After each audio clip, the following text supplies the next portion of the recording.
Splinter Cell 1 was the first one on the market to bring this new genre. Really define the genre, action stealth. And for us now, it's about taking that genre and pushing it, further. When we started working on Conviction,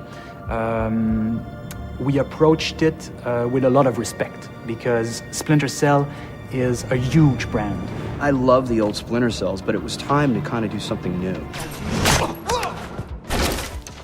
We did our homework, so we replayed all the Splinter Cell games.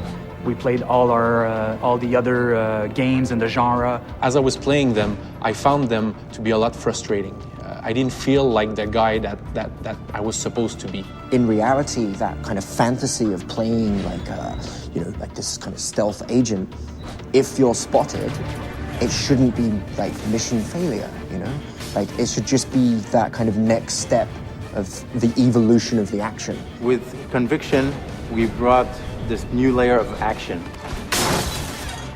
Stealth games, they can be permissive and they can be spectacular. And how we do that? It's by allowing players to go into an action loop and then come back into stealth. The gameplay loop that we have in Splinter Cell Conviction is what we call PEV. Prepare, execute, and vanish. It perfectly describes the new gameplay that we are bringing forward. It's not you play stealth or you play action, you play both at the same time. What we're really allowing you to do now is approach these missions however you want. This is what I want to do. This is where I want to go. Bang, I do it. If you approach the enemies in a stealthy fashion, you can then be rewarded with a Mark and Execute.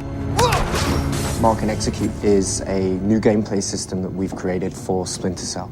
And the core philosophy is basically having the player able to kind of master Sam's skills.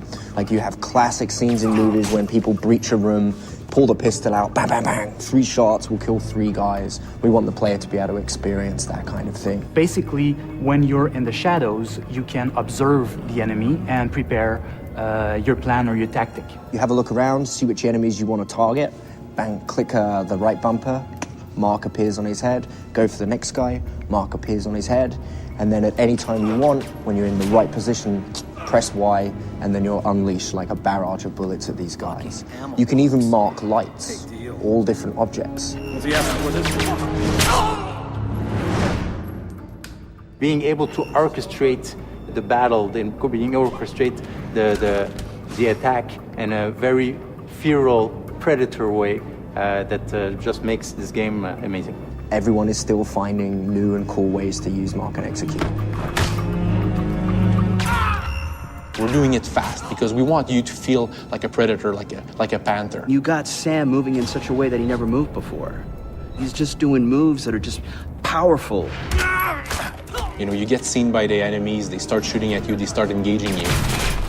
And then, if you want, you just turn a corner, you hide in the shadows, you break the line of sight with your enemies. And then automatically, what we do is we make appear your silhouette, your last known position. The last known position, it's a visual representation of where the enemies last saw you.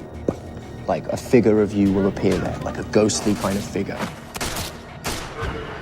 And what that does is it tells the player, good job, first of all, you've broken line of sight with the enemy, they don't know where you are.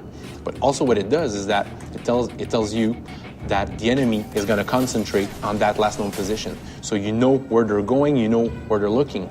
So you can flank them, you can ambush them, so you can really play with them the way a cat would play with a mouse. The hardcore Splinter Cell fans and the hardcore shooter fans are going to really appreciate what we've done. It's just so cutting edge, and I was blown away. We're really happy with what we have. I think we have a unique mix of stealth and action. Storytelling's great. Even more fun and high impact. That is finally a game that everybody wants to play as a stealth action game.